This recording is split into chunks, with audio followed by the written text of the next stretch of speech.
మానవ హక్కుల వేదిక నిర్వహిస్తున్న జూమ్ మీటింగ్కి వచ్చిన వాళ్ళందరికీ కూడా నమస్కారం.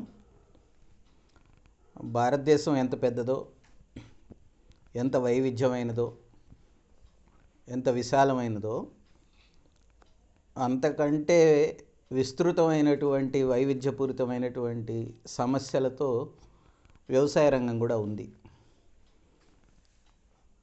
జనరల్గా ఇతర వృత్తుల్లో ఉన్నప్పుడు వాళ్ళ వృత్తి డిఫైన్ చేసి ఉంటుంది. నువ్వు ఇది నేర్చుకున్నావు కనుక నీకు ఉపాధి కల్పించాము, ఈ ఉద్యోగం ఇచ్చాము, దీనికి అనుగుణంగా నువ్వు పనిచేస్తూ ఉండాలి, నెలాఖరికి జీతం వస్తుంది, ఇలాంటి ఒక నిర్దిష్టమైనటువంటి జ్ఞానము లేదా పని లేదా దానికి సంబంధించినటువంటి ఒక ఆదాయము ఇది స్పష్టంగా డిఫైన్ చేసి ఉంటుంది. భారతదేశంలో వ్యవసాయ రంగానికి సంబంధించి ఒక నిర్దిష్టమైనటువంటి సమస్య అంటూ ఏం లేదు. ఒక లిస్ట్ అవుట్ చేస్తూ పోతే మనం ఏ గ్రామంలోకైనా వెళ్ళి ఒక నలుగురు రైతులతో కూర్చొని మాట్లాడితే కోస్టల్ ఆంధ్రాలో ఒక రకమైన సమస్యలు మనకు కనపడతాయి, ఉత్తరాంధ్రాలో ఒక రకమైన సమస్యలు కొన్ని కనపడతాయి, రాయలసీమలో కొన్ని కనపడతాయి, తెలంగాణలో కొన్ని కనపడతాయి. తెలంగాణలో కూడా ఉత్తర తెలంగాణలో కొన్ని ప్రత్యేక సమస్యలు కనపడతాయి, దక్షిణ తెలంగాణలో కొన్ని ప్రత్యేక సమస్యలు కనపడతాయి. ఆ ఊరిలో ఆ పక్క మండలం వాళ్ళకి లేని కొన్ని ప్రత్యేక సమస్యలు కూడా ఉంటాయి. అందుకని వ్యవసాయ రంగాన్ని కాస్త మనం లోతుగా అర్థం చేసుకోవాలనేటువంటి ప్రయత్నంలో ఉన్నప్పుడు సమస్యల యొక్క సంక్లిష్టతని దృష్టిలో పెట్టుకొని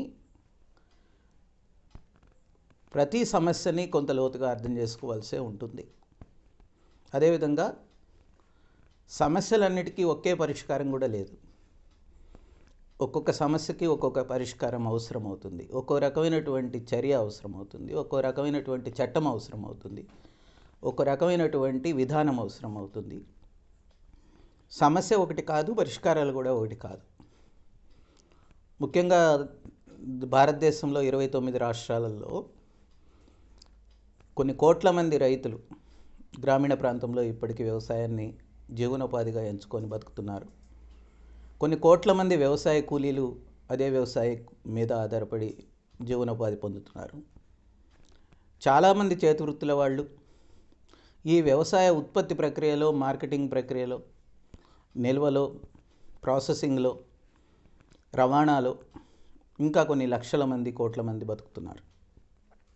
అందుకని మనము ఉన్నటువంటి చాలా పరిమితమైనటువంటి సమయంలో ఒకే రోజు ఇవాళ ప్రస్తావనకు వచ్చినటువంటి అన్ని సమస్యల్ని మనం మాట్లాడుకోగలుగుతామని నేను అనుకోవట్లేదు. కానీ కొంత నట్షల్ అసలు క్రైసిస్కి కారణం ఎక్కడ ఉంది అనేటువంటిది మనం మాట్లాడుకోగలిగితే దాని నుంచి ప్రతి అంశంలోకి లోతుగా వెళ్ళడానికి ఇంకా అనేక వెబినార్లు అవసరమవుతాయి, అనేక గ్రామాల్లో సమావేశాలు అవసరమవుతాయి, కార్యకర్తల మధ్య అవగాహన తరగతులు అవసరమవుతాయి. అవన్నీ చేసుకోవాల్సి ఉంటుందని నేను అనుకుంటున్నాను.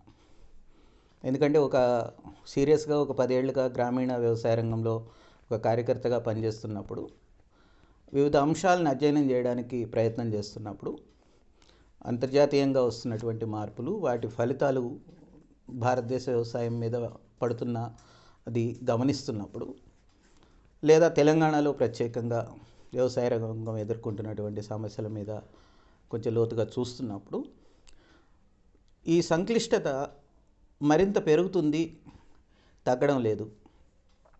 ఏ రోజుకు ఆ రోజు కొత్త కోణాల్లో సమస్యను అర్థం చేసుకొని వాటికి పరిష్కారాలను వెతకాల్సినటువంటి బాధ్యత మన మీద పడుతున్నది. ప్రభుత్వాలు ఒకవైపు చాలా మొండిగా వాళ్ళు అనుకున్న పద్ధతిలో ఒక అభివృద్ధి నమూనాని ముందుకు తీసుకెళ్తూ ఉన్నారు. ఆ నమూనా ఫలితాలు ప్రజల మీద దుష్ఫలితాలు చూపిస్తున్నాయి. ఆ దుష్ఫలితాల వల్ల ప్రజలు సఫర్ అవుతున్నారు, దానివల్ల బాధితులుగా మిగిలి ఉంటున్నారు. కొంతమంది ఆ దుష్ఫలితాల ప్రభావాలని వేగంగా బయటపడగలుగుతారు. వాళ్ళకు ఉండేటువంటి వనరులు కావచ్చు, వాళ్ళకు ఉండేటువంటి ఇతర సామాజిక భద్రత కావచ్చు, ఇతర సోషల్ స్టేటస్ కావచ్చు, కొంతమంది వాటిల్లో నుంచి బయటపడడానికి అవకాశమే లేక ఆత్మహత్యలు కూడా చేసుకుంటున్నారు. అందుకని సమాజంలో ఉన్న గ్రామీణ ప్రాంతంలో ఉన్న అందరి సమస్యలు కూడా ఒకటి కాదు. భూమున్న రైతులది ఒక సమస్య, కౌలు రైతులది ఒక సమస్య, మగ రైతులది ఒక సమస్య, మహిళా రైతులది ఒక సమస్య, వ్యవసాయ కూలీలది భిన్నమైనటువంటి సమస్యలు, ఆదివాసీ ప్రాంతాల్లో పోడు రైతులది ప్రత్యేకమైనటువంటి సమస్యలు, వర్షాధారిత ప్రాంతాల్లో రైతుల సమస్యలు వేరుగా ఉన్నాయి, నీటిపారుదల ప్రాజెక్టుల కింద రైతులు ఎదుర్కొంటున్నటువంటి సమస్యలు కూడా వేరుగా ఉన్నాయి. అందుకని మనం వ్యవసాయ రంగాన్ని ఒక ముద్దగా చూడలేము, ఒకే రకమైనటువంటి ఒక గుండుగుత్తగా మాట్లాడుకోలేము. అందుకని వాటన్నిటిలోకి వెళ్ళే ముందు చాలా కీలకంగా నేను భావిస్తున్నది కొన్ని జార్గాన్స్, కొన్ని పదాలు, పై స్థాయిలో చర్చకు తీసుకురాబడుతున్నటువంటి కొన్ని పదాలని మనం కొంత క్రిటికల్గా చూడాలనేటువంటిది ముఖ్యంగా నేను అనుకుంటున్నాను. ఒకటి, వ్యవసాయ రంగాన్ని గురించి ఎప్పుడు ఎవరు మాట్లాడినా మొదటి చెప్పేది ఏంటంటే, చాలా ఎక్కువ మంది జనాభా ఆధారపడుతున్నారు ఈ రంగం మీద, కాబట్టి ఇది వ్యవసాయ రంగం మీద భారం పెరిగింది. ఆ భారాన్ని తగ్గించాలంటే చాలామందిని ఆ రంగం నుంచి బయటకు తీసుకురావాలి, నగరాలకు తీసుకురావాలి, గ్రామాల నుంచి. అప్పుడు మాత్రమే ఈ క్రైసిస్ పోతుంది అనేటువంటి సూచన కూడా చేస్తారు. అదేవిధంగా మరి గ్రామాల్లో నుంచి నగరాలకు వచ్చిన తర్వాత వాళ్ళ జీవనోపాధి ఏమిటి, వాళ్ళకు ఉండే గౌరవప్రదమైన వృత్తి ఏం దొరుకుతుంది, వాళ్ళు ఎక్కడ స్థిరపడతారు, వచ్చిన తర్వాత వాళ్ళకి ఇల్లు, ఉపాధి అవకాశాలు ఎట్లా ఉంటాయి అనేటువంటిది ఎవరు మాట్లాడారు. ఫస్ట్ మాట గ్రామాల నుంచి వాళ్ళని ముందుకు బయటకు తీసుకురావాలనేది. అదే మనం క్రిటికల్గా కొంత క్వశ్చన్ చేయాల్సినటువంటి అవసరం ఉంది. రెండవ మాట చాలామంది వాదన చేసేది జీడిపి గురించి. జీడిపిలో వ్యవసాయ రంగం వాటా 14%, 15% కంటే తక్కువ ఉంది. 65% జనాభా ఆధారపడుతున్నారు, కానీ జీడిపికి అది కాంట్రిబ్యూట్ చేసేది 14-15% ఉంటుంది. కాబట్టి జీడిపి పెరగాలంటే వ్యవసాయ రంగం ఇంకా ఎక్కువ వాణిజ్యపరం కావాలి, ఇంకా ఎక్కువ వ్యాపారీకరణ చెందాలి.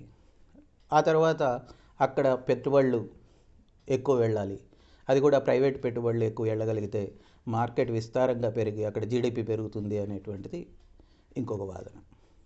అసలు జీడిపికే అర్థం లేదు. జీడిపికి ఎందుకు అర్థం లేదంటే, గ్రాస్ డొమెస్టిక్ ప్రోడక్ట్ అనేటువంటి దానికి నువ్వు ఏం విలువ కడుతున్నావు అనే దాని మీద జీడిపి ఆధారపడి ఉంటుంది. నువ్వు ఒక ప్రొఫెసర్కి ఏమి జీతం ఇవ్వాలనుకుంటున్నావు, ఒక హమాలి కార్మికుడికి ఏమి కనీస వేతనం నిర్ణయిస్తున్నావు అనే దాని మీద జీడిపి ఆధారపడి ఉంటుంది. నువ్వు గ్రామాల్లో పనిచేస్తున్నటువంటి ప్రజలకు ఏం విలువ ఇస్తున్నావు, సాఫ్ట్వేర్ కంపెనీల్లో పనిచేస్తున్నటువంటి వాళ్ళకి ఏ విలువ ఇస్తున్నావు అనే దాని మీద జీడిపి ఆధారపడి ఉంటుంది. నువ్వు అటవీ ఉత్పత్తులకు ఏ విలువ ఇస్తున్నావు, నువ్వు ఫ్యాక్టరీ ప్రొడక్ట్స్కి ఏం విలువ ఇస్తున్నావు అనే దాని మీద జీడిపి ఆధారపడి ఉంటుంది. ఈ రాష్ట్రంలో తెలంగాణలో 2700 రూపాయలు ఒక క్వింటాలు ధాన్యానికి ఉత్పత్తి ఖర్చు అవుతుంది అని ముఖ్యమంత్రి గారు చెప్పారు. దాని ప్రకారం 4500 రూపాయలు కనీస మద్దతు ధర ప్రకటించాలి కేంద్రమని ఆయన ఉత్తరం కూడా రాశారు. కానీ కేంద్రం 1960 రూపాయలు ప్రకటించింది. ఇప్పుడు జీడిపిని దేని ప్రకారం లెక్కేస్తాము? ఉత్పత్తి ఖర్చుకి లాభం కలిపి దాని ఆధారంగా కేసీఆర్ గారు చెప్పినట్టు జీడిపిని లెక్కేద్దామా, కేంద్రం ప్రకటించిన మద్దతు ధరను బట్టి జీడిపిని లెక్కేద్దామా? సాధారణంగా ఇప్పుడు చేస్తున్న జీడిపి లెక్క ఏంటంటే, ఒక రాష్ట్రంలో పండే ఉత్పత్తి ఎన్ని ఎకరాల్లో పండుతుంది, సగటు దిగుబడి ఎంత ఎకరానికి, దానికి ఎంఎస్పి పెట్టి గుణకారం చేస్తే ఎంత వస్తుందో అది జీడిపి కింద వేస్తారు. అది అసలు న్యాయమైన పద్ధతేనా? ఒక ఉత్పత్తికి విలువ కట్టేటువంటి పద్ధతి అదేనా అనేటువంటిది మనం చూసినప్పుడు ఈ జీడిపిని కూడా క్వశ్చన్ చేయాల్సినటువంటి అవసరం ఉంది. 14% జీడిపిని, ఒక 65% జనాభా ప్రభుత్వం నుంచి ఎక్కువ సహకారం లేకుండానే వాళ్ళ జీవనోపాధి వాళ్ళు ఎంచుకొని వాళ్ళ సావో బతుకో వాళ్ళు చూసుకుంటూ బతుకుతూ ఇంకా జీడిపికి కూడా 14% ఇస్తున్నారే అని ఆశ్చర్యం వేస్తుంది.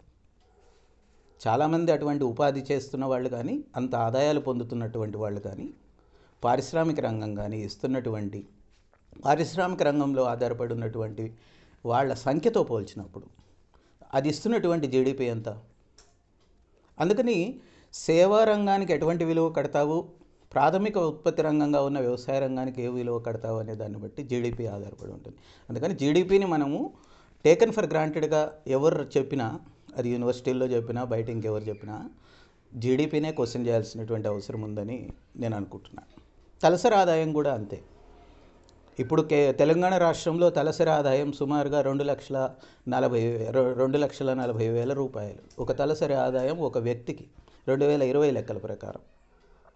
మనం గ్రామాలలో చూస్తున్నాం, ఒక మామూలు వ్యవసాయ కూలీ పని ద్వారా కానీ, ఉపాధి హామీ పని ద్వారా కానీ, పెన్షన్ల ద్వారా కానీ, బియ్యం రేషన్ షాపుల ద్వారా వచ్చేదానికి సబ్సిడీ కూడా లెక్కేస్తే అంతా కలిసి కూడా ₹1,00,000 దాటట్లేదు.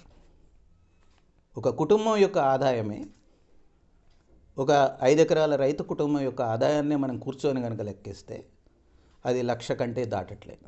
అటువంటప్పుడు కేసీఆర్ గారు చెప్పినటువంటి తలసరి ఆదాయం 2.5 లక్షలు ఎక్కడొచ్చింది, ఎట్లా వచ్చింది? తలసరి ఆదాయం లెక్క కూడా ఎలా చేస్తున్నారు? మొత్తం జీడిపి డివైడెడ్ బై జనాభా. అప్పుడు ఒక కోటీశ్వరుడికిను మన ఊరిలో రిక్షా దొక్కునేటువంటి ఒక కార్మికుడికి కూడా ఒకే రకమైనటువంటి తలసరి ఆదాయం వస్తుంది. ఆ లెక్కల్ని మనం ప్రస్తావన చేసుకొని, కొన్ని రాష్ట్రాలు అభివృద్ధి చెందినాయని, కొన్ని రాష్ట్రాలు బాగా వెనకబడినాయని, కొన్ని రాష్ట్రాల్లో ప్రజలు బాగా ముందుకెళ్ళి తలసరి ఆదాయం పెరిగిందని, జీడిపి పెరిగిందని, ఇటువంటి తమాషా నిర్వచనాల నుంచి మనం కొంత బయటకు రావాల్సినటువంటి అవసరం అయితే ఉంది. మూడవది, చాలా పెద్ద ఎత్తున ప్రచారం జరిగింది వ్యవసాయ రంగం మీద.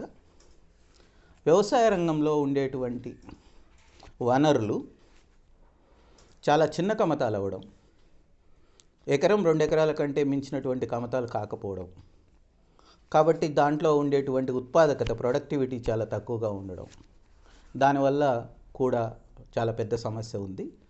అందుకని చిన్న కమతాలన్నీ పెద్దవ్వాలి, పెద్ద కమతాల్లో ప్రొడక్టివిటీ పెరుగుతుంది, ఆ ప్రొడక్టివిటీ ఆధారంగా వ్యవసాయ రంగ సంక్షోభం పోతుంది అనేటువంటిది ఒక వాదన. కానీ చిన్న కమతాలు రద్దయిపోయిన తర్వాత అవి ఎవరి చేతుల్లోకి వెళ్ళాలి? ఆ రద్దయినటువంటి చిన్న కమతాలన్నీ బాగా డబ్బులున్న వాళ్ళు వెళ్ళి కొనుక్కొని అక్కడ పెద్ద రైతులుగా మారాలా? లేదా అక్కడ ఏదన్నా ఒక పద్ధతిని ఆలోచించి చిన్న కమతాలని సహకార పద్ధతిలో చేసుకోవడానికి ఏమైనా మార్గాలు ఆలోచించాలా? చిన్న కమతాలని రద్దు చేయాలా? చిన్న కమతాలని మెర్జ్ చేయాలా? చిన్న కమతాలని సమిష్టిగా చేసుకునేటువంటి వాటిగా మార్చాలా?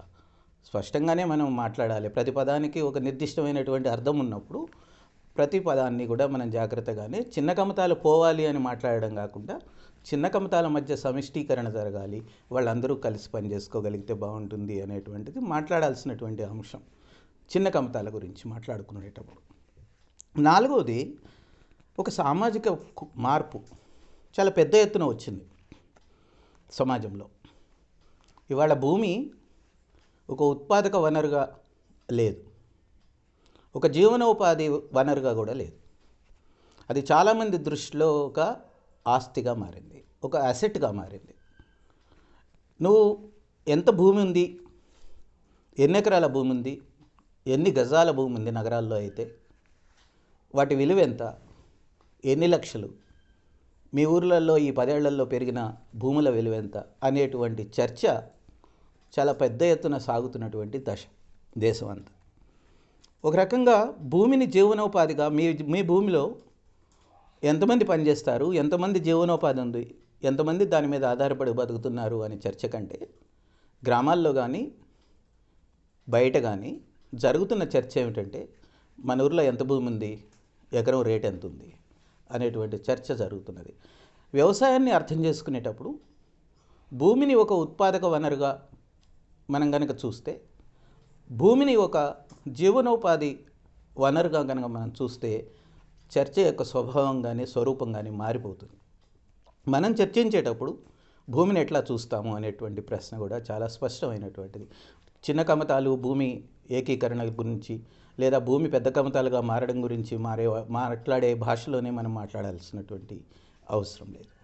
అందుకని వ్యవసాయ రంగంలో ఒక కీలకమైనటువంటి కొన్ని అంశాలుగా నేను ఒక 10-12 అంశాలని నా అబ్జర్వేషన్లో నుంచి నేను పెట్టే ప్రయత్నం చేస్తాను. ప్రపంచం అంతా ఈ అంశాల చుట్టూతానే వ్యవసాయం నడుస్తున్నది.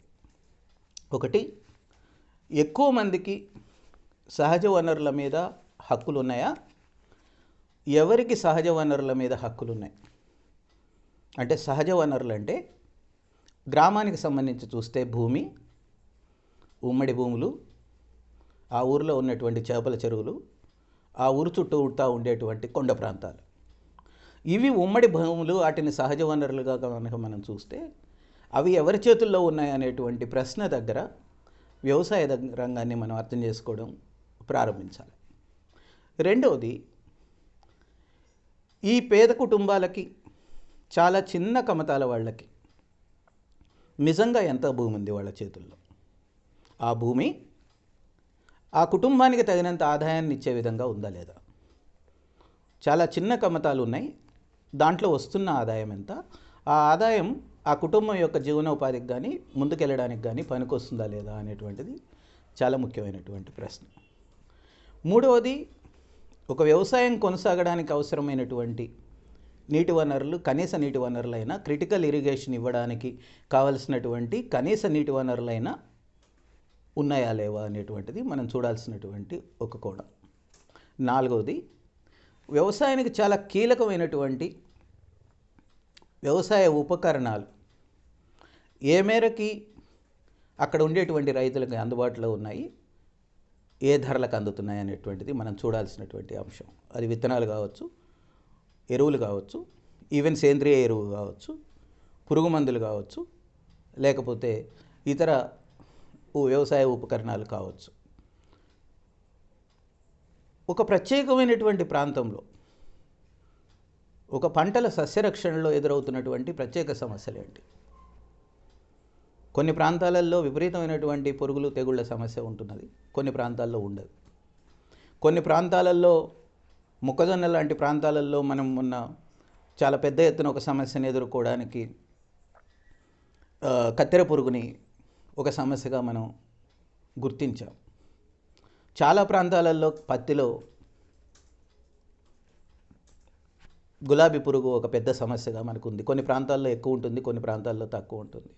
అంటే ఒక పంట సస్యరక్షణలో ఎదురయ్యేటువంటి ప్రత్యేకమైనటువంటి సమస్యలు ఏంటి, దీన్ని కూడా మనం చూడాల్సి ఉంటుంది.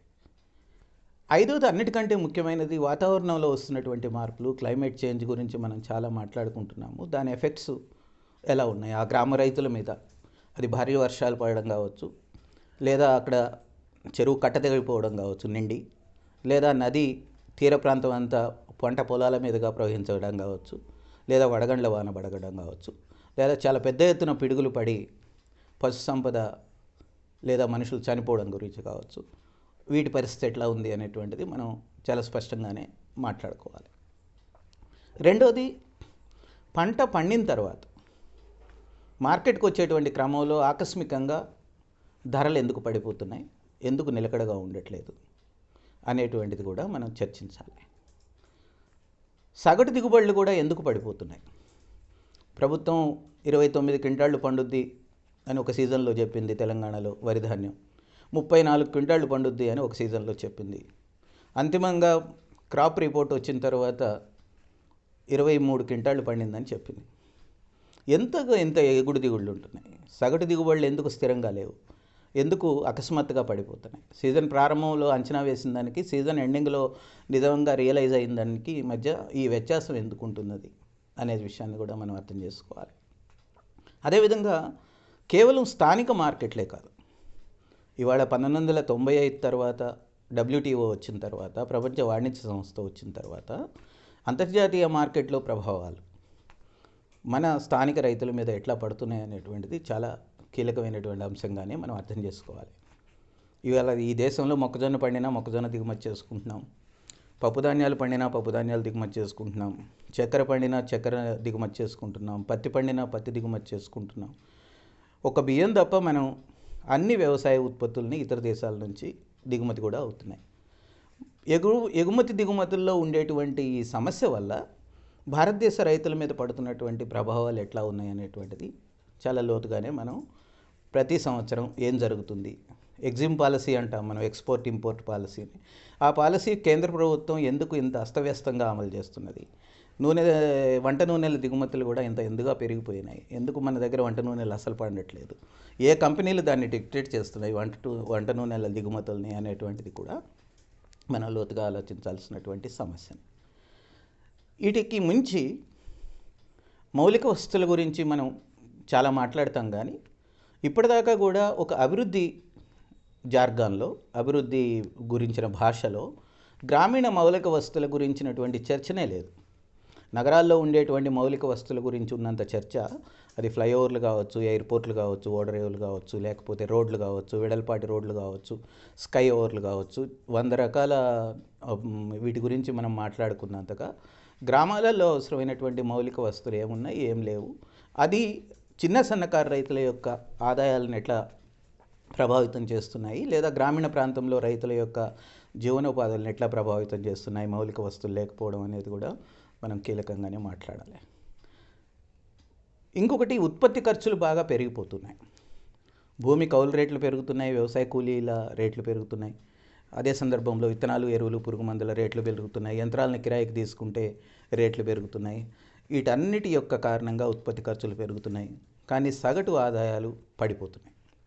ఎందుకు పడిపోతున్నాయి? ఒక సగటు ఆదాయం కుటుంబానికి వచ్చేటువంటిది 5 ఎకరాల రైతుకు కూడా ఎందుకు చాలా తక్కువగా ఉంటుంది? ఉత్పత్తి ఖర్చులను ఎట్లా తగ్గించుకుంటాము అనేటువంటి చర్చ లేకుండా ఆదాయాల గురించి మాత్రమే మాట్లాడి, మద్దతు ధరల గురించి మాత్రమే మాట్లాడి, లేదా మద్దతు ధరలు ఎంత పెంచుకుంటూ పోతే నిజంగా నికరంగా మన ఆదాయం పెరుగుతుంది అనేటువంటి స్పష్టత లేకుండా ప్రభుత్వాలని మనం చేసేటువంటి డిమాండ్ల విషయంలో కూడా ఒక లోతైనటువంటి చర్చ మనకు అవసరం. వీటన్నిటికంటే మించి ప్రభుత్వం అధికారాలు చేతిలో పెట్టుకున్నది, చట్టాలు అమలు చేసేటువంటి బాధ్యత దానికి ఉన్నది.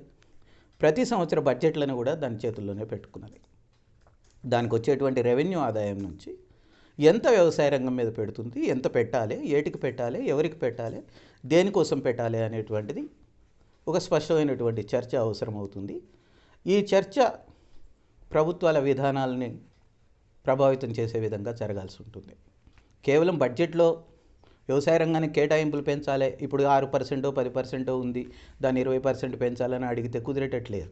పెరిగినటువంటి డబ్బులు లేదా పెరిగినటువంటి కేటాయింపులు దేనికోసం ఖర్చు పెట్టాలి, ఎవరి కోసం ఖర్చు పెట్టాలి అనేటువంటిది కూడా ఇంకొంచెం స్పష్టంగా మాట్లాడాల్సినటువంటి అవసరం వ్యవసాయ రంగంలో ఉంది. ఈ 12 అంశాలని నేను చాలా కీలకమైనటువంటి అంశాలుగా వ్యవసాయ రంగంలో నేను అర్థం చేసుకున్న కాడికి నేను చూస్తున్నాను. వీటిల్లో ఏ ఒక్కటి తీసేసినా అది చర్చ సమగ్రంగా ఉండట్లేదు. మన చర్చలు, మన డిమాండ్లు కూడా కొంత ఇంకో రకమైనటువంటి పక్కదారి పట్టేటువంటి అవకాశాలు ఇస్తున్నాయి. అన్ని అంశాలని సమగ్రంగా మాట్లాడడం ఒకేసారి సాధ్యం కాకపోవచ్చు. అన్ని అంశాల మీద ఒకేసారి డిమాండ్లను కూడా మనం పెట్టలేకపోవచ్చు. అన్ని సమస్యల మీద డిమాండ్లు పెట్టి మనం పరిష్కారాలు కూడా సాధించలేకపోవచ్చు.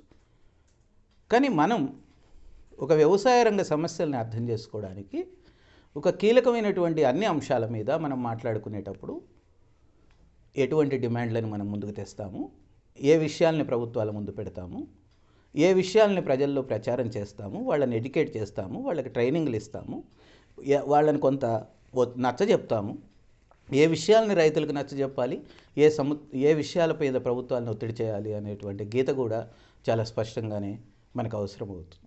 ఈ గీత లేకుండా ప్రత్యామ్నాయంగా మనం చేసేటువంటి గ్రామాల్లో పని మీద, 2 రకాల పని మీద మనకు ఒక స్పష్టత లేనప్పుడు ఏమవుతుందంటే, రైతులు ఏమీ మారరు, వాళ్ళు యథాలాపంగా అట్లాగే ఉంటారు. ప్రభుత్వాల్ని మనం డిమాండ్ చేస్తూ పోదాము, ప్రభుత్వాలు డిమాండ్లు ఒప్పుకోవు, అంతిమంగా రైతు చచ్చిపోతూ ఉంటాడు, ఆత్మహత్యలు చేసుకుంటూ ఉంటాడు, మనం నిరాశలో కూరుకుపోతూ ఉంటాము. ఈ ధోరణి చాలా సంస్థల్లోనూ చాలామంది వ్యక్తుల్లోనూ కనిపిస్తూ ఉన్నది.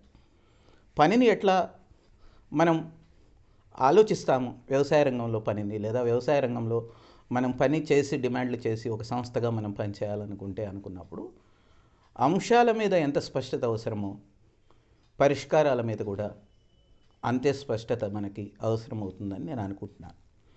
యాక్చువల్గా ప్రపంచం అంతా ఇవాళ నన్ను మాట్లాడమన్నటువంటి అంశాలలో అది ముఖ్యమైనటువంటిది. ప్రపంచం వ్యవసాయ రంగం ప్రతి దేశంలోనూ ఉంది. ఎక్కువ తక్కువ 60% జనాభా గ్రామాల్లో ఉన్న దేశాలు ఉన్నాయి, లేదా 10% జనాభా మాత్రమే గ్రామాల్లో ఉండి మిగతా రంగాల్లోకి వెళ్ళిపోయినటువంటి దేశాలు కూడా ఉన్నాయి. అమెరికా ఉంది, యూరోపియన్ యూనియన్ ఉంది, జపాన్ ఉంది, లేదా చైనా ఉంది. ఒక ముఖ్యమైనటువంటి పెద్ద ఆర్థిక వ్యవస్థలు ఉన్నటువంటి దేశాల గురించి కూడా చూస్తే ప్రతి దేశంలోనూ వాళ్లకు ఉండేటువంటి వ్యవసాయ రంగాన్ని, వాళ్లకుండేటువంటి కమతాలని, వాళ్లకుండేటువంటి రైతుల్ని ఆ దేశం ఎట్లా అర్థం చేసుకుంటుంది, వాటి పరిష్కారాల కోసం వాళ్ళు ఏం పరిష్కారాల కోసం ప్రయత్నాలు చేస్తున్నారు, ఆ పరిష్కారాల్లో ఎక్కువ వాటా ఎవరు పొందుతున్నారు, ఎక్కువ సమస్యలు ఎవరు ఎదుర్కొంటున్నారు, మొత్తంగా క్రైసిస్లోకి ఆ దేశ వ్యవసాయ రంగాలు కూడా వెళ్ళిపోవడానికి కారణాలు ఏంటి ఎన్ని చేసినా కూడా అనేటువంటిది మనం అర్థం చేసుకునే ప్రయత్నం దాంట్లో భాగంగా చేయాలి. అంటే భారతదేశంలో వ్యవసాయ రంగాన్ని అర్థం చేసుకోవడంతో పాటు ప్రపంచవ్యాప్తంగా వ్యవసాయ రంగంలో వస్తున్నటువంటి మార్పులు, ఆయా దేశాలు ఫేస్ చేస్తున్నటువంటి సమస్యలు, ఈ పరిష్కారాల కోసం మనకంటే ముందు నుంచి కూడా ప్రయత్నం చేసి వాళ్ళు కాల్చుకున్నటువంటి చేతులు, వాళ్ళకి ఎదురు దెబ్బలు, దాన్ని అధిగమించడానికి వాళ్ళు చేస్తున్నటువంటి పనులు కూడా మనకు అర్థమైతే తప్ప మనం ఇంకా డిమాండ్ల నిర్దిష్టత రాదు. ఉదాహరణకి అమెరికా ఒక పెట్టుబడిదారీ దేశం, ఒక సామ్రాజ్యవాద దేశం. యూరోపియన్ యూనియన్ ఒక పెట్టుబడిదారీ దేశాలు ఉన్నాయి, ఒక సామ్రాజ్యవాద స్వభావం కలిగినటువంటి దేశాలు. చైనా ఒక సోషలిస్టు విప్లవం నుంచి పెట్టుబడిదారీ విధానం దేశంగా మారింది. జపాన్ ఒక పారిశ్రామిక దేశం, ఒక సామ్రాజ్యవాద దేశంగా ఎదిగింది. ఈ అన్ని వేరువేరు ఆర్థిక వ్యవస్థలు, వేరువేరు సైద్ధాంతిక స్వరూపాలు కలిగినటువంటి దేశాలుగా ఉన్నప్పుడు ఆ దేశాలలో ఉండేటువంటి వ్యవసాయ రంగాన్ని అర్థం చేసుకోవడానికి మనం సీరియస్గా ప్రయత్నం చేయాలి. ఎందుకంటే మనం రెండు విషయాలలో ఎప్పుడూ పోలికలు తెచ్చుకుంటూ ఉంటాం. ఒకటి, అమెరికా బాగుంటుంది కాబట్టి అమెరికా వ్యవసాయంలాగా మందు కూడా ఉండాలి, ఒక పోలిక. అమెరికాలో చాలా పెద్ద ఎత్తున రైతులు బాగా ఉత్పత్తులు చేస్తూ ఉంటారు, ప్రపంచ మార్కెట్లో వాళ్ళు చాలా గుత్తాధిపత్యంలో ఉంటారు అనేది ఒక వాదన జయప్రకాష్ నారాయణ లాంటి వాళ్ళు తెచ్చారు. అంటే అమెరికాలో ప్రైవేటు పెట్టుబడులు, అమెరికాలో పెద్ద బడా కంపెనీలు ఉండడం వల్ల అక్కడ రైతులు బాగుంటారు, మనం కూడా అటువంటి దేశం వైపు ప్రయాణం చేయాలి అనేటువంటిది ఒక వాదన ఆయన బలంగా చాలా ముందుకు తీసుకొచ్చింది. ఇక్కడ ఎఫ్డిఐలు రావాలి, ఇక్కడ ఫారిన్ డైరెక్ట్ ఇన్వెస్ట్మెంట్ వచ్చిన తర్వాత ఇక్కడ కార్పొరేట్లు వస్తారు, కార్పొరేట్లు భారతదేశ సమస్యలను పరిష్కరిస్తారు, వ్యవసాయ రంగంలో ఎదురైనటువంటి సమస్యలన్నిటికీ వాళ్ళ అనుభవాలతోని, యూరోప్ అమెరికాలో వాళ్ళ అనుభవాలతోని పరిష్కరిస్తారు. ఇవన్నీ ఆయన మనకు నచ్చజెప్పే ప్రయత్నం చేశారు. రెండవ మార్గం చాలామంది పోలిక తెచ్చుకునేది శత్రుపూరితంగానో మిత్రుత్వంగానో. కొంతమంది ఇంకా చైనా మీద అభిమానం ఉన్నటువంటి వాళ్ళు చైనాలో జరుగుతున్న వ్యవసాయము, వాళ్ళు చేస్తున్నటువంటి సపోర్టు, అక్కడ జరుగుతున్నటువంటి జరిగినటువంటి భూ సంస్కరణలు దాన్ని పోలిక తెచ్చి మనం కూడా చైనాలాగా అవ్వాలి అనేటువంటి ఒక వాదన చేస్తారు. లేదా ఒక్కొక్కసారి చైనాలో చాలా పెద్ద ఎత్తున దిగుబడులు వస్తాయి, మన దగ్గర 20 క్వింటాళ్ళు ధాన్యం పండుతుంది కానీ వాళ్ళు 50 క్వింటాళ్ళు పండిస్తారట.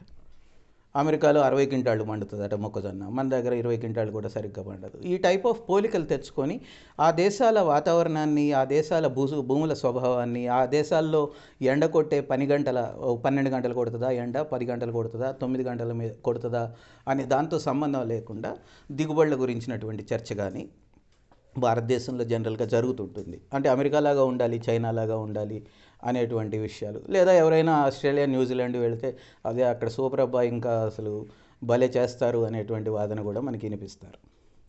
మనం ఒక్కొక్కసారి ఇక్కడే ఉన్నప్పుడు ఆ విషయాల్ని మనం పెద్దగా పట్టించుకోనప్పుడు, నిజమే మన దగ్గర అంతా దరిద్రమే ఉంది, మన దగ్గర అసలు ఏమీ బాగాలేదు, మన రైతులు బాగుపడాలంటే అమెరికా దాకా వెళ్ళాలి, అమెరికాలో లాగా మనం కూడా తయారు కావాలి అనేటువంటి వాదనకి మనం గురయ్యేటువంటి ప్రమాదం కూడా చాలా ఎక్కువే ఉంది. ఎందుకంటే చాలామంది తెలుగు రాష్ట్రాల నుంచి అమెరికా వెళ్తున్న పిల్లలు ఉన్నారు, కుటుంబాలు ఉన్నాయి కనుక వాళ్ళు చెప్పేటువంటి విషయాలు ఒక్కొక్కసారి మన కూడా ప్రభావితం చేస్తుంటాయి కనుక అమెరికా వ్యవసాయాన్ని, యూరోప్ వ్యవసాయాన్ని ఏ కోణంలో మనం చూడాలి, చైనా వ్యవసాయాన్ని ఏ కోణంలో మనం చూడాలి అనేటువంటిది మనకి స్పష్టత అవసరం. నాకున్నటువంటి ఇంకొక 10 నిమిషాల్లో నేను ఆ దేశాల్లో ఈ సమస్యల పరిష్కారం కోసం ఏం చేస్తున్నారు అనేది చెప్తాను, దాని తర్వాత చర్చిద్దాం. భారతదేశంలో ఉండేటువంటి ఇందాక సారు ప్రకటించినట్టుగా అనేక విషయాలు ప్రస్తావించారు, వాటి అన్నిటి గురించి ప్రశ్నల ఆన్సర్ రూపంలో ఏదన్నా మళ్ళీ మాట్లాడడానికి ప్రయత్నం చేస్తాను. కానీ ప్రధానంగా నాకు ఇవాళ ఇచ్చినటువంటి సబ్జెక్టు మీద యూరోప్, అమెరికాలు ఇతర దేశాల్లో ఎందుకు అసలు ఆత్మహత్యలు తక్కువగా ఉన్నాయి అనేటువంటి దాని మీద ఒక 10 నిమిషాలు కేంద్రీకరించి మాట్లాడడానికి ప్రయత్నం చేస్తాను. మనకు అనిపిస్తుంది మనం పోలికే తప్పు, ఒకటి అమెరికాతో పోల్చుకోవడం. అమెరికా 1930 నాటికి, అంటే గ్రేట్ డిప్రెషన్ అని మనం ఏదైతే అనుకుంటామో ఆ కాలానికి ఒక పారిశ్రామిక రంగం కూడా పూర్తిగా సంక్షోభంలో కూరుకుపోయినటువంటిది టైంలో కొన్ని వ్యవసాయ సంస్కరణలు వాళ్ళు చేసుకొని గ్రామీణ ప్రాంతాన్ని కాపాడుకోవడానికి, గ్రామీణ ప్రాంతాల్లో కాస్త ఆదాయాలు పెరిగేలా చూడడానికి ఒక ప్రయత్నాలు, కొన్ని సంస్కరణలు ప్రారంభించారు. 1930లో ప్రారంభించి గ్రేట్ డిప్రెషన్ వచ్చిన తర్వాత ఇప్పుడు రాజీనామాలు చేస్తున్నారనే పదం వాడుతున్నారు కదా. ఈ 70-80 ఏళ్లలో అమెరికాలో కమతాల సంఖ్య పూర్తిగా పడిపోయింది. చిన్న కమతాలు లేకుండా పోయినాయి, చిన్న రైతులు లేకుండా పోయారు. అప్పుడు 70 లక్షల కమతాలు ఉండేటువంటి 1935లో, ఇప్పుడు కేవలం 20 లక్షల కమతాలు మాత్రమే ఉన్నాయి. 50 లక్షల కమతాలు తగ్గిపోయినాయి. ఒకప్పుడు చాలా సగటు కమతం అంటే ఒక 80 హెక్టార్లు అంటే 150 ఎకరాలు అట్లా ఉండేది 1935 ప్రాంతంలో. ఇవాళ చిన్న సగటు కమతం అంటే 450 ఎకరాలు. అంటే మన దగ్గర 1.2 హెక్టార్స్ అనేటువంటిది ఇవాళ చిన్న కమతంగా మనం ఒక లెక్క వేసుకున్నాం. కొన్ని రాష్ట్రాలలో, తెలంగాణ, ఆంధ్రప్రదేశ్లలో 1.2 హెక్టార్స్ సగటు కమతంగా ఉంది. కానీ అక్కడ సగటు కమతమే 450 ఎకరాలు. అందుకని దాంతో మనం పోల్చుకోవడానికి లేదు కమతాలు. మన దేశంలో 14 కోట్ల మంది రైతులు ఉన్నారు, అక్కడ 20 లక్షల కమతాలు ఉన్నాయి అంతే. ఆ దేశంలో పోల్చుకునేటప్పుడు ఈ రెండు విషయాల్ని స్పష్టంగా దృష్టిలో పెట్టుకోవాలి. గ్రామీణ ప్రాంతంలో బతుకుతున్నటువంటి జనాభా, గ్రామీణ వ్యవసాయం మీద బతుకుతున్నటువంటి జనాభా 2% అక్కడ, మన దగ్గర 65%. ఈ మూడు విషయాల్ని తీసుకోవాలి. అక్కడ సగటు దిగుబడుల గురించి మాట్లాడినటువంటి వాళ్ళు జనరల్గా అక్కడ వ్యవసాయానికి అక్కడ ప్రభుత్వాలు ఇస్తున్నటువంటి మద్దతు గురించి జనరల్గా ఎప్పుడు మాట్లాడరు. ఎందుకంటే ఆ విషయాలు మాట్లాడితే మరి అవన్నీ ఇక్కడ ప్రభుత్వాలు కూడా చేస్తే మాకు అమెరికా లాగా మారడానికి మాకేం అభ్యంతరం లేదు అని మనం చెప్పొచ్చు ఒక మాట. అమెరికాలో కేవలం దిగుబడుల గురించి మాత్రమే మాట్లాడి అమెరికా వ్యవసాయం చాలా సూపర్గా ఉందని చెప్తే సరిపోదు. అమెరికాలో వ్యవసాయం సూపర్గా ఉండడానికి, లాభదాయకంగా ఉంది అని మనం అనుకోవడానికి, లేదా ఆ దేశం ప్రపంచ మార్కెట్లో ఉత్పత్తులను ఎగుమతి చేసి పోటీ పడడానికి కారణాలు ఏంటి అనేది కూడా ఎవరైనా స్పష్టంగా మాట్లాడితే అప్పుడు భారతదేశంలో ఉన్నటువంటి సమస్య ఏంటి అనేది మనకు అర్థమవుతుంది.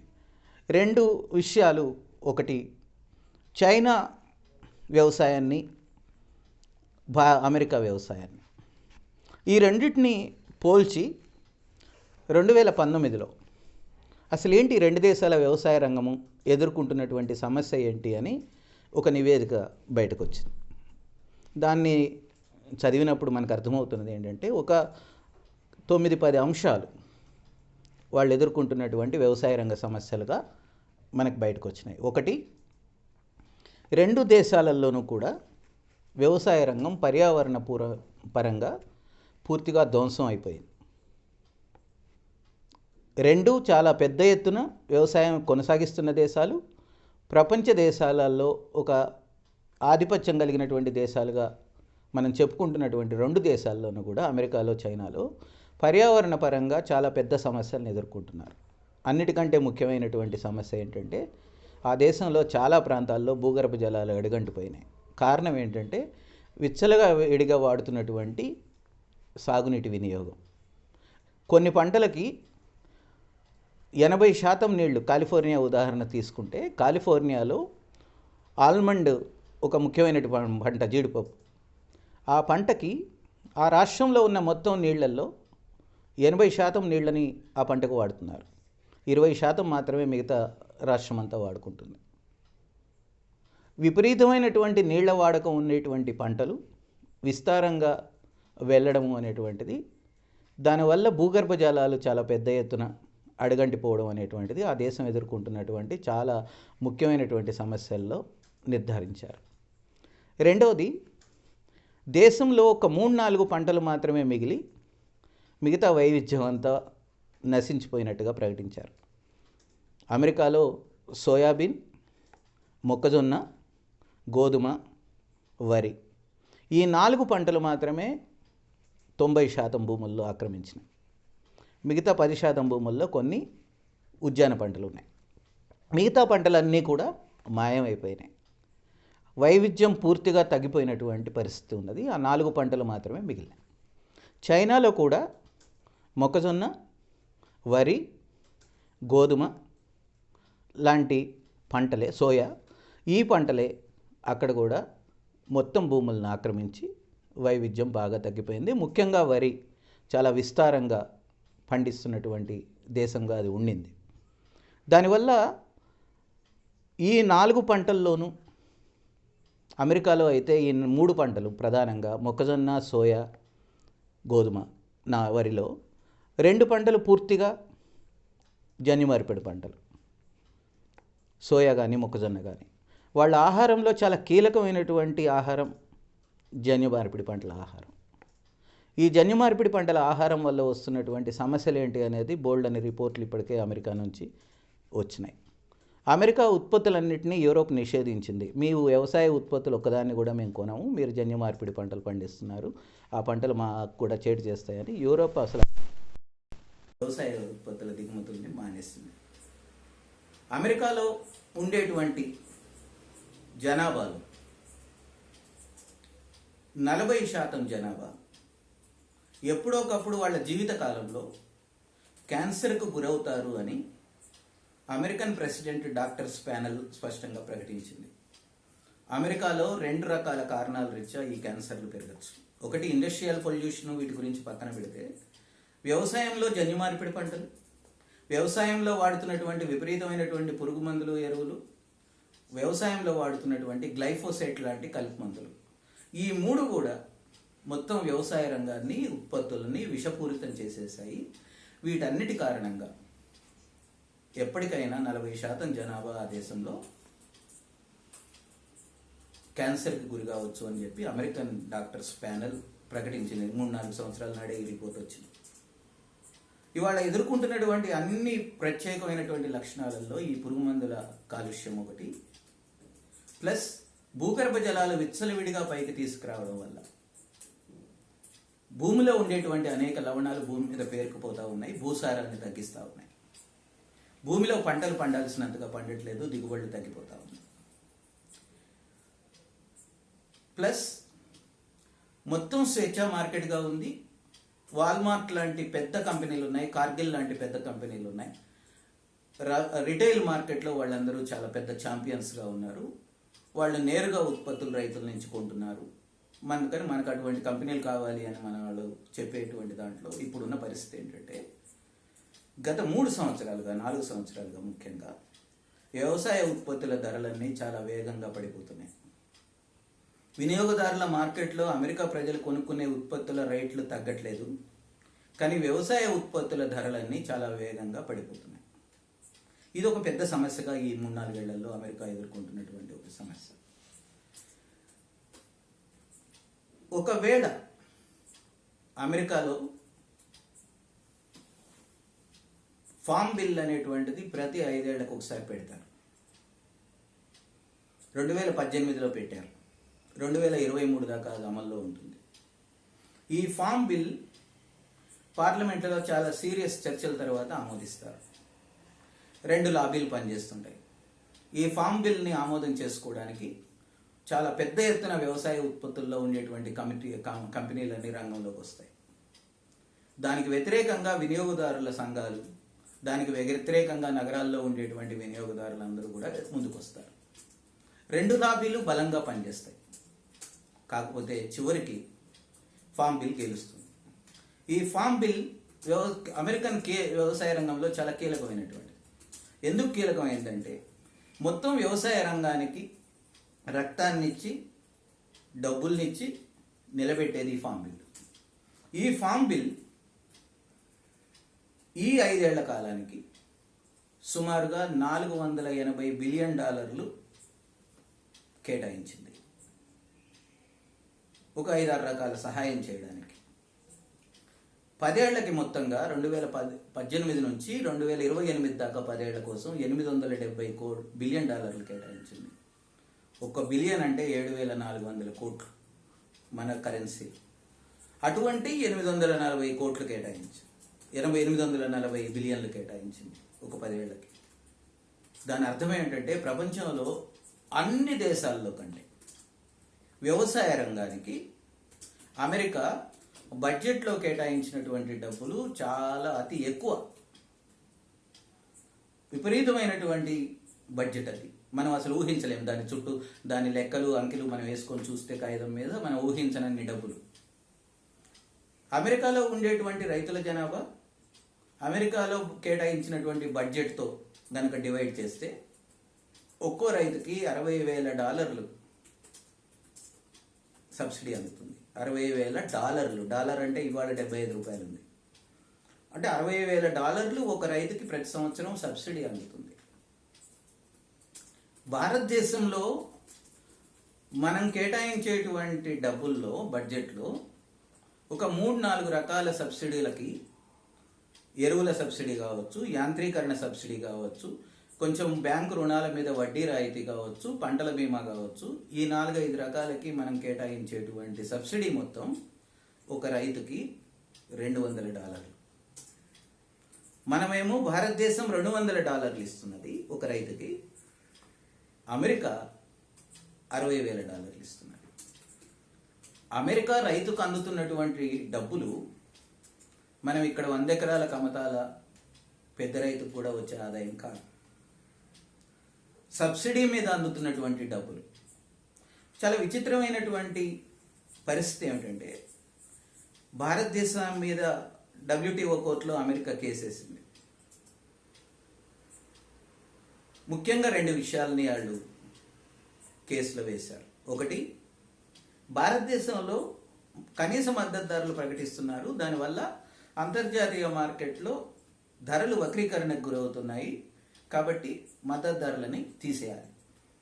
వాళ్ళు వేసినటువంటి కేసు. రెండవ కేసు, భారతదేశంలో ప్రభుత్వం సేకరిస్తున్నది ప్రజల నుండి కొన్ని పంటలు, ముఖ్యంగా వరి, గోధుమలు, పత్తి లాంటివి, కాబట్టి దానివల్ల కూడా అంతర్జాతీయ మార్కెట్లో ధరల సమస్య వస్తున్నది.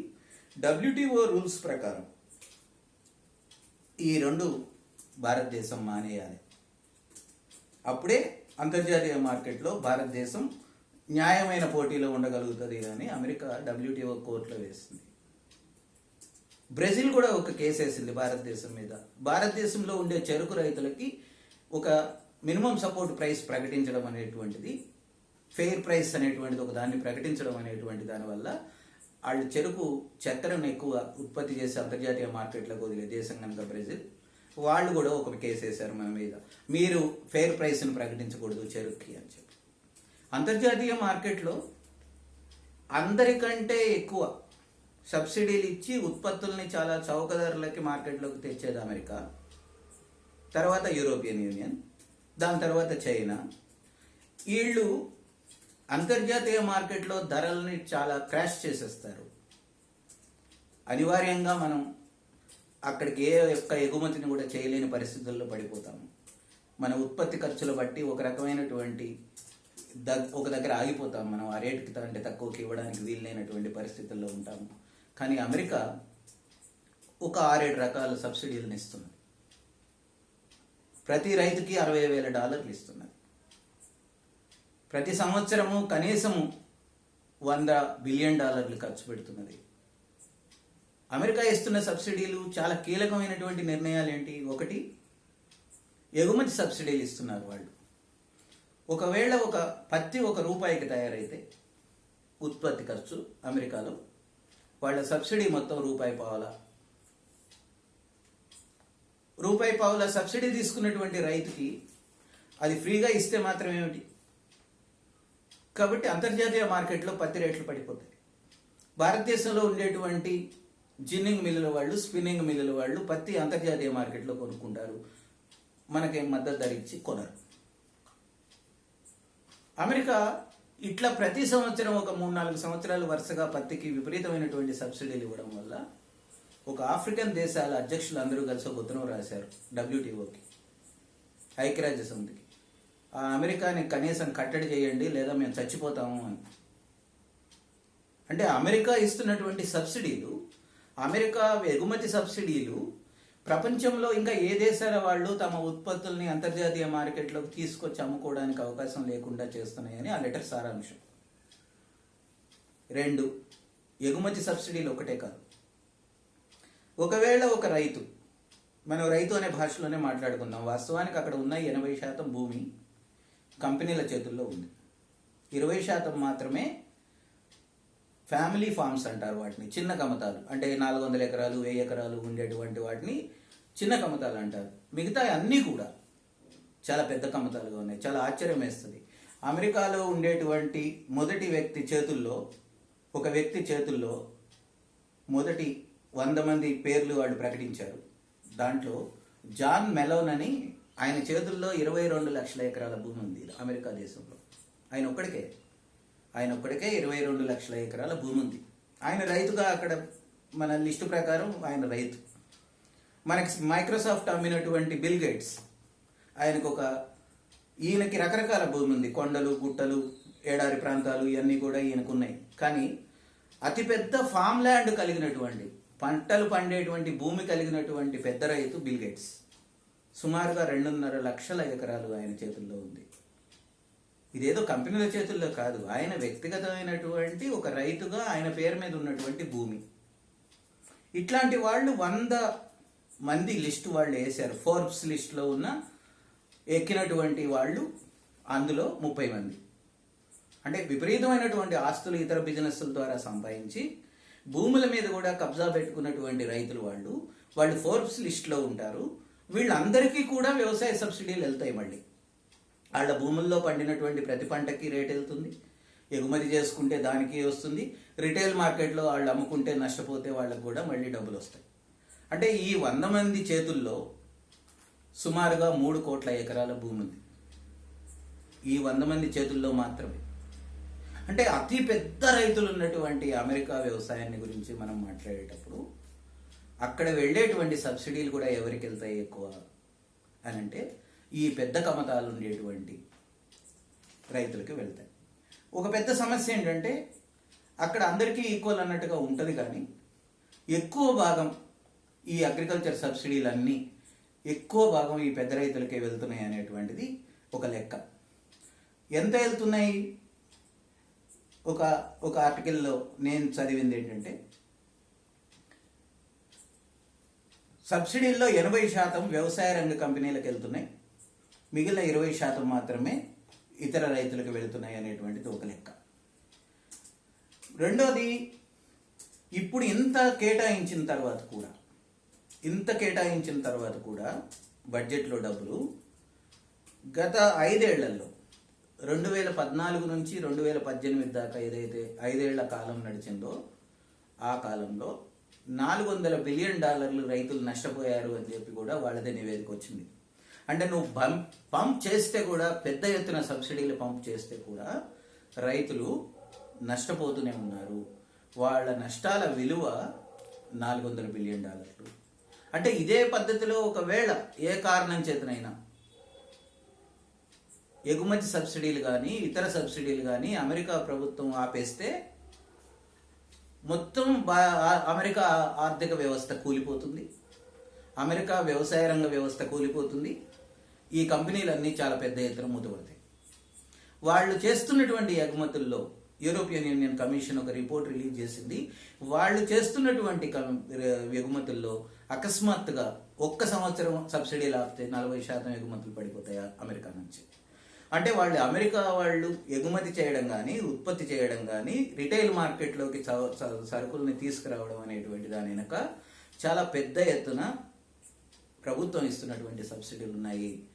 ప్రభుత్వ పాత్ర తగ్గిపోవాలా, ప్రభుత్వ సబ్సిడీలు తగ్గిపోవాలా అనేటువంటిది ఒక వాదన బలంగా ఉంటుంది భారతదేశంలో. జయప్రకాష్ నారాయణ చేసిండు.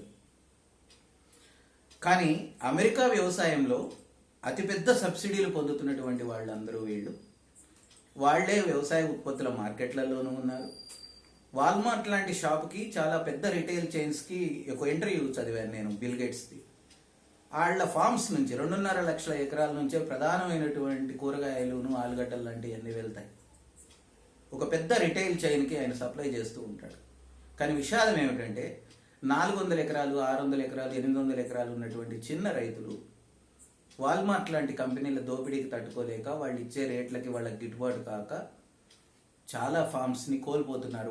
వాళ్ళ చేతుల్లో నుంచి వదిలేసుకుంటున్నారు, ఆత్మహత్యలు చేసుకుంటున్నారు. మీరు ఇందాక అన్నారు భారతదేశంలో ఉన్నాయి కానీ ఆత్మహత్యలు ఇంకెక్కడైనా ఉన్నాయా అని చెప్పి. అమెరికాలో నగరాలతో పోల్చినప్పుడు గ్రామీణ ప్రాంతంలో 45% ఆత్మహత్యలు ఎక్కువ. 45% ఆత్మహత్యలే కాదు, విపరీతమైనటువంటి మానసిక ఒత్తిడి, విపరీతమైనటువంటి జబ్బులు, విపరీతమైనటువంటి ఆల్కహాల్ కన్జంప్షన్, ఇవన్నీ కూడా గ్రామీణ ప్రాంతంలో ఎక్కువే. ఎందుకంటే ఒక క్రైసిస్, అమెరికా గ్రామీణ ప్రాంతంలో ఉన్న క్రైసిస్ ఆత్మహత్యలకు పురుకోవడమే కాకుండా మానసిక సమస్యలకి, ఒత్తిడికి గురి చేస్తున్నది అనేటువంటిది వాళ్ళ మెడికల్ రిపోర్ట్స్ చదివితే మనకు అర్థమైపోతుంది. అమెరికా నుంచి వచ్చేటువంటి మెడికల్ జర్నల్స్లో కానీ, బయట వస్తున్నటువంటి నివేదికల్లో కానీ అమెరికా గ్రామీణ ప్రాంతంలో ఉండేటువంటి సంక్షోభం మనకి స్పష్టంగా కనపడుతుంది. కానీ సంక్షోభాన్ని ఎదుర్కొనే వాళ్ళు ఎవరు? మనలాంటి చిన్న రైతులు. మనలాంటి చిన్న రైతులు అంటే అక్కడ 400 ఎకరాల రైతులు, పెద్ద కంపెనీల వాళ్ళు కాదు. అమెరికన్ కన్జ్యూమర్స్ ఫోరం ఒక నివేదిక విడుదల చేసింది మొన్న ఫామ్ బిల్ అప్పుడు. అసలు మీరు దోచిపెడుతున్నారు ఈ కంపెనీలకి, ఈ కంపెనీలన్నీ కూడా లాభాలు చేసుకుంటున్నాయి, అవి ఏమి పెద్ద చిన్న రైతులకు ఉపయోగపడట్లేదు. కన్జ్యూమర్ మార్కెట్లో వాళ్ళు ఏమైనా మరి తగ్గిస్తున్నారా, సబ్సిడీలు ఇస్తుండడం వల్ల మాకు ఏమైనా తక్కువ వస్తుందా అని అంటే అట్లేమీ కావట్లేదు.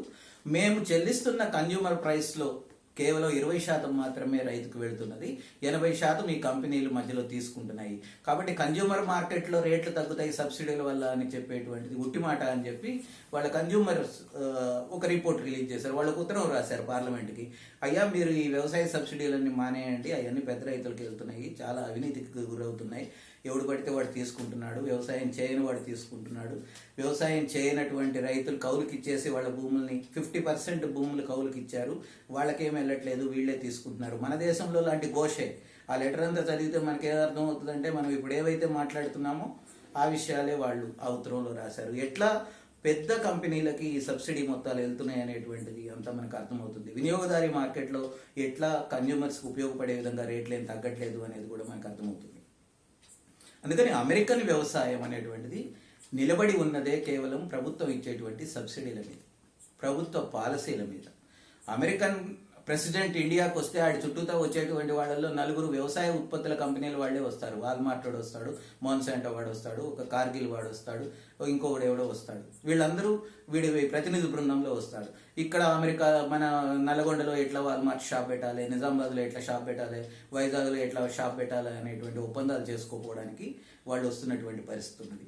చాలా చౌక ఉత్పత్తులకి తీసుకొని, చౌక ఉత్పత్తుల్ని రైతుల నుంచి కొని చాలా పెద్ద ఎత్తున లాభాలు చేసుకోవడానికి, అవసరమైతే ఎగుమతి చేసుకోవడానికి కూడా వస్తున్నటువంటి కంపెనీలు ఉన్నాయి. మనకి స్పష్టంగానే మనకి భారతదేశంలో అనుభవంలో నుంచి కూడా అనేక ఉదాహరణలతో మనం దాని మీద మాట్లాడచ్చు.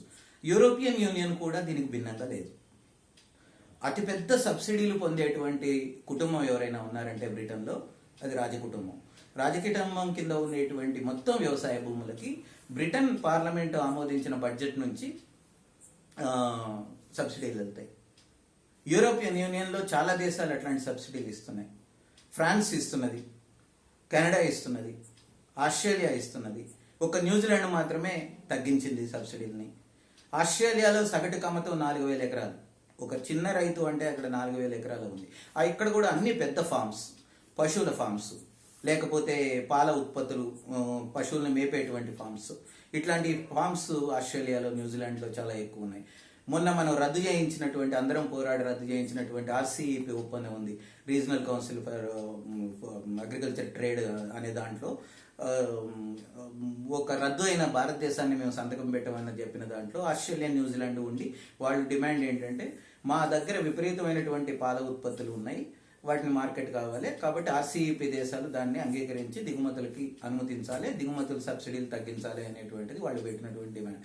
ఆస్ట్రేలియాలో లేదా న్యూజిలాండ్లో లేక ఇతర దేశాలలో చాలా పెద్ద ఎత్తున, అది పంది మాంసం కావచ్చు, ఇతర దున్నపోతుల మాంసం కావచ్చు, వాటిని పెద్ద ఎత్తున రేజింగ్ ల్యాండ్స్ అంటారు, వీటినన్నింటినీ మనము పెద్ద ఫార్మ్స్గా ఉంచి వాళ్ళు ఉత్పత్తి చేస్తున్నటువంటి వాటి వల్ల వాళ్ళకి గిట్టుబాటు అవుతుంది. కానీ వాళ్ళు ఇచ్చే సబ్సిడీల వల్ల చాలా ఫార్మ్స్ చిన్న చిన్నవి, ఒక 50, 100, 200 గేదెలను లేదా ఇట్లా ఇతర వీటిని పెట్టుకున్నటువంటి ఫార్మ్స్ చాలా వరకు మూతపడిపోయాయి. ఎందుకంటే చిన్న రైతులు ఆ పెద్ద రైతులతో తట్టుకోలేక మూసేసుకుంటున్నటువంటి పరిస్థితి ఉంది. చాలా పెద్దవాళ్ళు వాటిని స్వాధీనం చేసుకుంటున్నటువంటి పరిస్థితి ఉన్నది. ఫ్రాన్స్లో కూడా చాలా పెద్ద ఎత్తున 2018, 17 న్యూస్కు మన దగ్గర కూడా వచ్చినాయి, ఆత్మహత్యలు చాలా పెద్ద ఎత్తున చిన్న రైతులై జరిగినాయి. అందుకని యూరోప్లోనైనా అమెరికాలోనైనా మనకి పెద్దగా వినపడినటువంటిది మనలాంటి రైతులు కాదు కనుక వాళ్ళు చిన్న రైతులు, లేకపోతే చిన్న రైతులు అంటే కూడా 400 ఎకరాలు 1000 ఎకరాలు వాళ్ళు కనుక మన వాళ్ళని ఇక్కడ చాలా పెద్ద భూస్వాముల్లాగా చూస్తాం కనుక మన వాళ్ళ ఆత్మహత్యలను ఒక్కోసారి ఆత్మహత్యలుగా గుర్తించం. కానీ అమెరికా, యూరోప్ ప్రమాణాలతో చూసినప్పుడు వాళ్ళు చిన్న రైతులు, వాళ్ళ వ్యవసాయం సంక్షోభంలో ఉంది, వాళ్ళు పశుపోషణ సంక్షోభంలో ఉంది, వాళ్ళ ఫార్మ్స్ మూతపడిపోతున్నాయి, వాళ్ళు కూడా ఆత్మహత్యలు చేసుకుంటున్నారు అనేటువంటి రిపోర్ట్స్ మనకి యూరోప్, అమెరికాల నుంచి కూడా వస్తూ ఉంటాయి. అందుకని అమెరికా, యూరోప్ల వ్యవసాయంలో అత్యంత కీలకమైనటువంటి సబ్సిడీలు, ఆ సబ్సిడీలు లేకపోతే ఆ దేశాలు ఒక్కరోజు కూడా వ్యవసాయాన్ని కొనసాగించలేవు అనేది మనం అర్థం చేసుకోవాలి. ఇక చైనా విషయానికి వస్తే, చైనా ఎదుర్కొంటున్నటువంటి అతిపెద్ద క్రైసిస్ ఇప్పుడు గ్రామీణ జనాభా ఇంకొక 42%, 44% ఉన్నారు. 56% వాళ్ళు ఆల్రెడీ టౌన్లోకి చేరారు.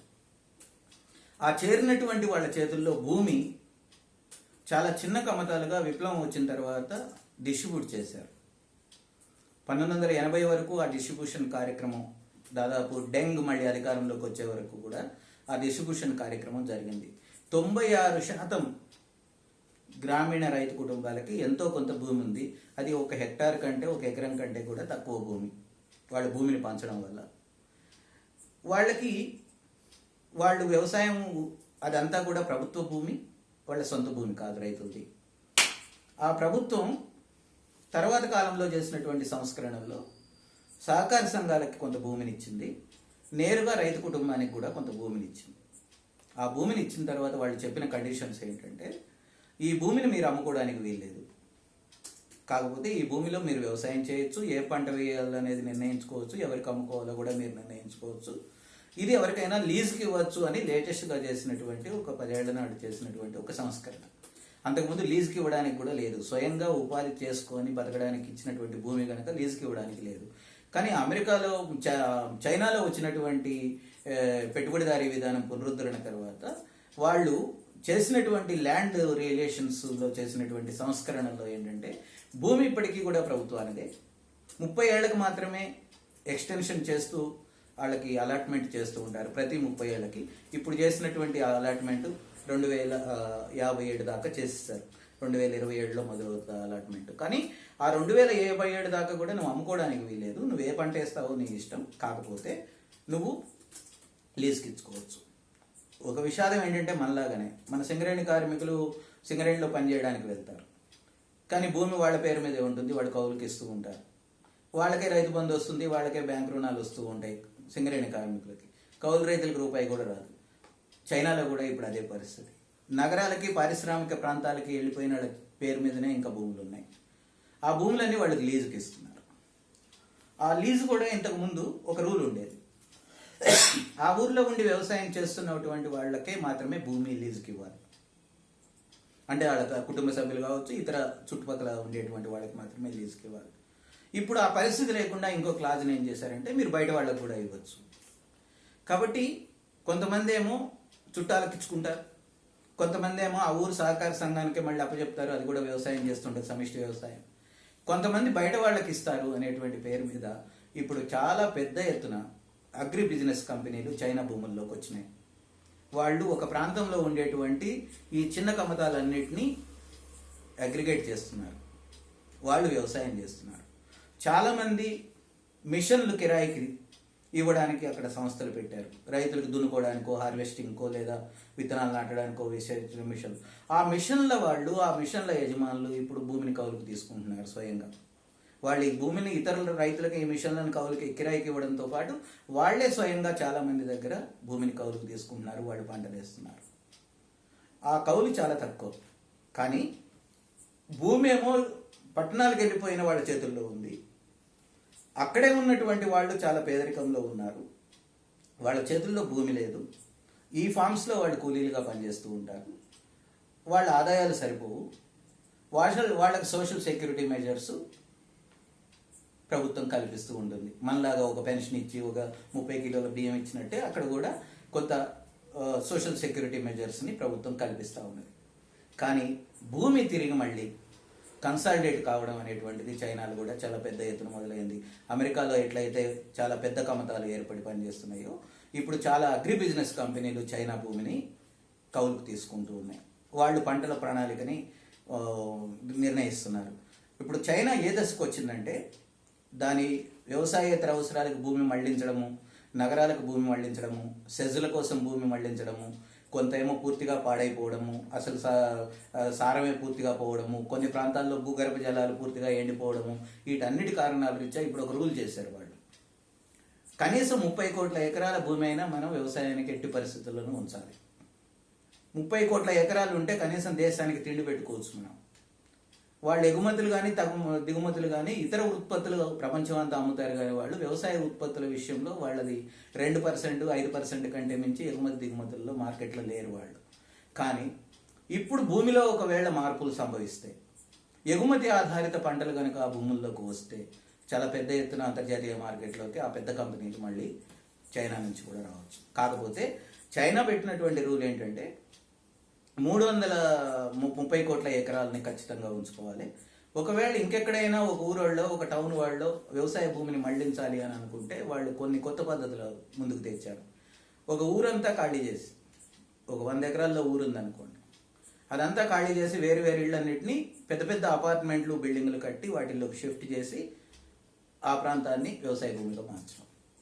అంటే ఎప్పుడూ కూడా నువ్వు ఇతర అవసరాల కోసం భూమి మళ్లించాలనుకుంటే ప్రత్యామ్నాయంగా నువ్వు వ్యవసాయ భూమిని ఇంకో రూపంలో సమీకరించాలి. ముఖ్యంగా ఫామ్ హౌసెస్, ఏదైతే గ్రామాలు, విస్తారమైనటువంటి ఇళ్ల స్థలాలు అవి ఉన్నటువంటి గ్రామాలు ఉన్నాయో వాటన్నిటినీ అపార్ట్మెంట్లలోకి మార్చి ఈ ఇళ్లన్నింటినీ మళ్ళీ వ్యవసాయ భూమిగా మార్చడం అనేటువంటి ప్రక్రియ గత 5-10 ఏళ్లుగా కొనసాగుతున్నది. అంటే పైగా యూరోప్ లాగానే చైనా కూడా చాలా పెద్ద ఎత్తున సబ్సిడీలు ఇస్తున్నది. వాళ్ళు 2-3 రకాల వాటికి సబ్సిడీలు ఇస్తున్నారు. ఇది ఒక చైనా అనుభవం. జపాన్ తాను చాలా చిన్న దేశం, వాళ్ళ వ్యవసాయ ప్రధానంగా దిగుమతుల మీద ఆధారపడి ఉంది. వాళ్ళ ఆహారం అంతా బయట నుంచి వస్తుంది, వాళ్ళు ఉత్పత్తి చేసేది తక్కువ, కొద్దిగానే సబ్సిడీలు ఇస్తారు. కానీ బయట నుంచి దిగుమతుల మీద ఆధారపడినటువంటి దేశంలో దాన్ని మనం చెప్పుకోవచ్చు. అందుకని జపాన్ని మనకు అసలు పోల్చుకోవడానికి కూడా ఏమీ లేదు. కాకపోతే అమెరికాలో కానీ, యూరోప్లో కానీ, చైనాలో కానీ కీలకమైన 2 విషయాలు ఉన్నాయి. ఒకటి, ప్రకృతి వైపరీత్యాల కారణంగా కానీ, పురుగులు తెగుళ్ల కారణంగా కానీ పంట దిగుబడులు తగ్గిపోతే ఆ తగ్గిపోయిన దిగుబడుల యొక్క విలువ వాళ్ళు రైతుకు కాంపెన్సేట్ చేస్తారు. నేరుగా నగదు బదిలీ ద్వారా ఆ అమౌంట్ని కలెక్ట్ చేస్తారు. రెండోది, ఏ కారణం చేతనైనా పంటల ధరలు పడిపోతే మార్కెట్లో, చైనాలో అయితే ఒక మినిమం సపోర్ట్ ప్రైస్ ఉంది. అక్కడ కూడా మినిమం ప్రొక్యూర్మెంట్ ప్రైస్ అని అంటారు, ఎంపీఎం అంటారు ప్రైస్. వాళ్ళు దాన్ని ఖచ్చితంగా చెల్లించాలి ఎవరైనా. ఒకవేళ వ్యాపారులు దానికంటే తక్కువ చేస్తే చైనా ప్రభుత్వం వెంటనే ప్రొక్యూర్మెంట్లోకి దిగుతుంది. 3 రోజులు తర్వాత ఒకవేళ రిస్టోర్ అయితే ప్రైవేట్ వ్యాపారులు కూడా రేట్లు పెంచి మళ్ళీ కొంటే 3 రోజుల తర్వాత విత్డ్రా అయిపోద్ది. అంటే ఎప్పటికప్పుడు డైనమిక్గా మార్కెట్లో ధరలు పడిపోయినప్పుడు ప్రొక్యూర్మెంట్లోకి దిగడము, మార్కెట్లో ధరలు స్టేబుల్గా ఎంఎస్పీ కంటే ఎక్కువ ఉంటే వాళ్ళు మార్కెట్లో సేకరణ చేయకుండా ఉండడము అనేటువంటి డైనమిక్ పొజిషన్ని చైనా తీసుకున్నది. కానీ అమెరికాలో అసలు సేకరణ చేయరు. కానీ ప్రైవేట్ వ్యాపారులు ఏ కారణం చేతనైనా ధరలు తక్కువ ఇచ్చి కొంటే ఆ ప్రైస్ కాంపెన్సేషన్ అనేటువంటి దానికి ఈ సబ్సిడీల నుంచి అది కాంపెన్సేట్ చేస్తారు, ఎంత అయితే అంత. అమెరికాలో ఇంకొక రూల్ కూడా పెట్టారు. ఒకవేళ ఏ కారణం చేతనైనా ప్రకృతి వైపరీత్యాలు కావచ్చు, ఇతర కారణాలు కావచ్చు, పంట దిగుబడులు పూర్తిగా పోయినాయి, రైతు తను తీసుకున్నటువంటి అప్పును చెల్లించలేదు అంటే ఎంత పంట ఉంటే అంతని స్వాధీనం చేసుకుంటారు, మిగతా అప్పుని మాఫీ చేసేస్తారు, అంటే కొట్టేస్తారు, రైట్ ఆఫ్ చేస్తారు. అంటే ఆ రైతు పేరు మీదకి అప్పు ఉండదు. కానీ మన దగ్గర పంట పోయినా, ప్రకృతి వైపరీత్యం వచ్చినా, మొత్తం కొట్టుకుపోయినా, అప్పుల పాలైపోయినా నువ్వు బ్యాంకు లోన్ కానీ, ప్రైవేట్ వాడిది కానీ నీ అప్పుగానే మిగిలి ఉంటుంది. ఎన్నేళ్ల తర్వాత అయినా నువ్వు కాకపోతే నీ పిల్లలైనా తీర్చాలనేటువంటి దాంతో అప్పులాగా మిగిలి ఉంటుంది. కాబట్టి అమెరికాలోను, యూరోప్లోనూ ఉన్నది ఏంటంటే ప్రైస్ కాంపెన్సేషన్ మెకానిజం ఉంది, క్రాప్ ఇన్సూరెన్స్ ఉంది. అతి ఎక్కువ డబ్బులు వాళ్ళు సబ్జెక్ట్ పెట్టింది క్రాప్ ఇన్సూరెన్స్ కోసం. మన దగ్గర క్రాప్ ఇన్సూరెన్స్ పథకాలే ఎత్తేసారు. కానీ అక్కడ పెట్టింది అమెరికా క్రాప్ ఇన్సూరెన్స్ అనేటువంటిది ఖచ్చితంగా చెల్లిస్తుంది. నువ్వు ఏ రకంగానూ ₹1 కూడా నష్టపోవడానికి ఉండదు అనేటువంటి పద్ధతిలో క్రాప్ ఇన్సూరెన్స్కి బడ్జెట్లో డబ్బులు పెట్టారు. ప్రైస్ తగ్గిపోతే కాంపెన్సేట్ చేయడానికి డబ్బులు పెట్టారు. ప్రకృతి వైపరీత్యాల పంట దిగుబడులు తగ్గితే కాంపెన్సేట్ చేయడానికి యావరేజ్ సగటు దిగుబడి ఎంతో ఇండియా దేశంలో ఉంది కనుక దాని ప్రకారం కాంపెన్సేట్ చేయడానికి పెట్టారు. సోషల్ సెక్యూరిటీ మీద పెట్టారు, ధరల మీద పెట్టారు. ఇవన్నీ కూడా మనం కనుక గమనిస్తే మనము అమెరికా, యూరోప్లో వాళ్ళ దేశంలో ఉండేటువంటి గ్రామీణ ప్రాంతంలో పనిచేస్తున్నటువంటి పెద్ద కంపెనీలని, రైతులు అనేటువంటి కంపెనీలని కాపాడుకోవడానికి చాలా భారీగా పెట్టుబడులు, సబ్సిడీలు ఇస్తున్నారు. అందుకే అక్కడ వ్యవసాయం నడుస్తున్నది. మనం గొప్పగా చెప్పుకోవడానికి అక్కడ ఏమీ లేదు. కాకపోతే భారతదేశం అమెరికాని ఇమిటేట్ చేయాలి, దాని మార్గంలో పోవాలి అని అనుకుంటే భారతదేశం కూడా మిగతా అన్ని రంగాలకి డబ్బులు ఎట్లా అడ్జస్ట్ చేసుకుంటుందో తెలియదు, కానీ వ్యవసాయ రంగం మీద ఇంకా చాలా పెద్ద ఎత్తున పెట్టుబడులు పెట్టి మౌలిక వసతుల కల్పన చేసి ఎంఎస్పి కంటే తక్కువ కొంటే కాంపెన్సేట్ చేసి, రైతుకి ప్రకృతి వైపరీత్యాలు ఇస్తే డబ్బులు కాంపెన్సేట్ చేసి, ఆ తర్వాత దిగుబడులు పడిపోతే దాన్ని కాంపెన్సేట్ చేసి, ఇవన్నీ చేయగలిగితే అప్పుడు మనం మోడీ తెచ్చిన 3 చట్టాలను కూడా అంగీకరించవచ్చు. కానీ ఇవేవి నేను చేయను, అమెరికాలో చేస్తున్నంత డబ్బులు నేను పెట్టను, నేను కేవలం ఒక 3 చట్టాలను తెస్తాను అని అంటే ఇప్పుడు క్రైసిస్లో ఉన్నటువంటి మన భారతదేశ రైతులు మరింత క్రైసిస్లోకి వెళ్ళిపోతారు, మరింత అప్పుల పాలైపోతారు, మరింతగా భూములను కోల్పోతారు. ఈ విషయాన్ని మనం అర్థం చేసుకోవాల్సినటువంటి అవసరం ఉంది అని నేను చెప్తూ నేను ఇక్కడితో ముగిస్తున్నాను.